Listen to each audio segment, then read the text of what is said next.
It starts with a teenage summer camp, where a young Adam and Emma awkwardly cross paths. They barely know each other, yet there's a strange spark between them to teens who feel out of place in the world, but recognize something familiar in one another. The years pass, and their paths keep randomly crossing, at a college frat party, at a funeral, even in random moments of chaos. But life keeps them apart. Different cities, different relationships, different distractions. Now in their late 20s, Adam works as a production assistant on a terrible TV show one his father, a former famous actor, used to star in. His life feels like a joke. His father's now dating Adam's ex-girlfriend, which sends him into a self-destructive spiral. Emma, meanwhile, is a no-nonsense doctor who's all about keeping things casual. She's focused, brilliant, and allergic to emotional attachment. Her time is spent working 80-hour shifts at the hospital, not falling in love.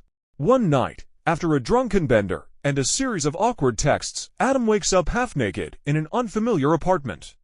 Turns out it's Emma's place. She and her roommates took him in after he showed up at their door at 2 a.m. completely hammered and offering cupcakes in exchange for a hug.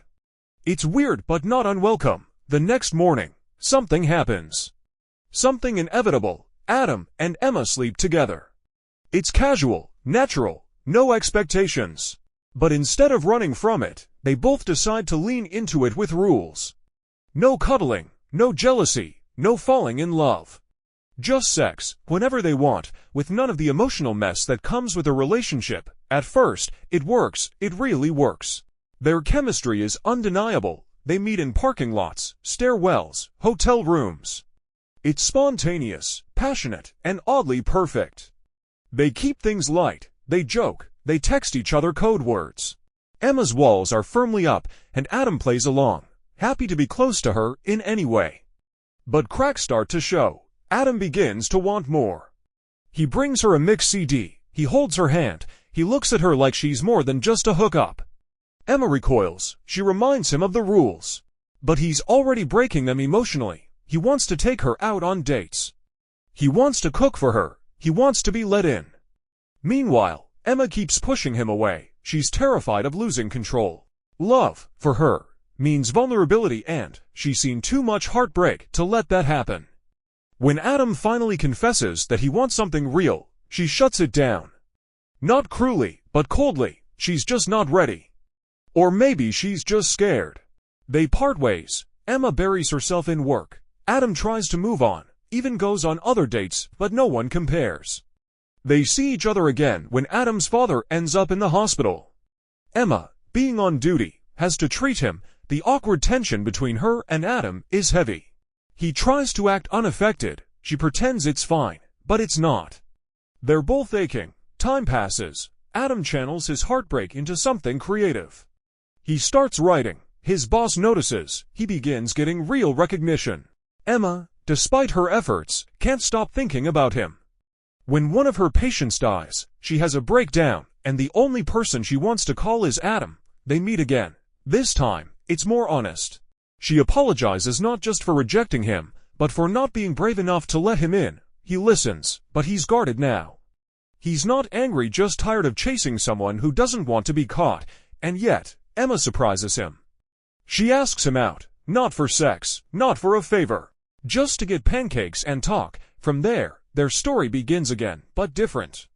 No rules, no walls, just two people, figuring it out. Emma opens up. She shows up to his events. She brings him food at work. She even lets him into her home and her routines. For the first time, she's not keeping love at arm's length.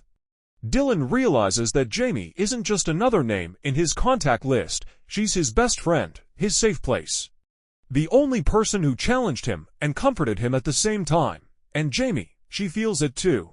That maybe she's been looking for love in all the wrong places when it's been right in front of her the whole time. The movie builds to a grand gesture. A rom-com moment Dylan would have made fun of, until now, because love. It doesn't follow the rules, it breaks them. And when Dylan arranges a flash mob in Grand Central Station, it's cheesy, over the top, totally uncharacteristic, but it's real. Because for the first time, he's not scared to feel, he chooses her. Not just for the laughs, or the sex, or the convenience, but for the connection.